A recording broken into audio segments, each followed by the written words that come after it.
Hi, my name is Alexis and I'm going to be talking about the parts of the eye.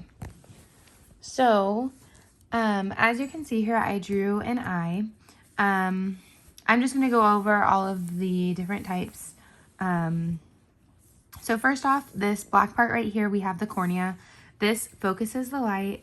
Next off, we have directly between, so we have the iris, and that's going to be the blue or teal little marks here.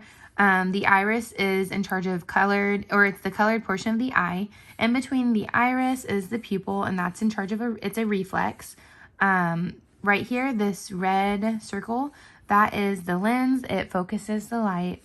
Moving on, this black mark, the black marks right here, we have, those are ciliary bodies, and those are tiny muscles. And then moving on, the conjunctiva is the rest of the eye.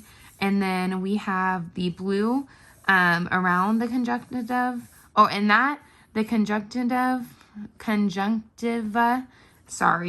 is a thin layer of epithelial cells on the surface of the eye.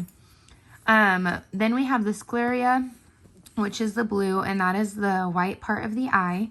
The optic nerve is located in the back. And then moving on, these dots right here, that is the retina. And the optic nerve transmits signals to the occipital lobe.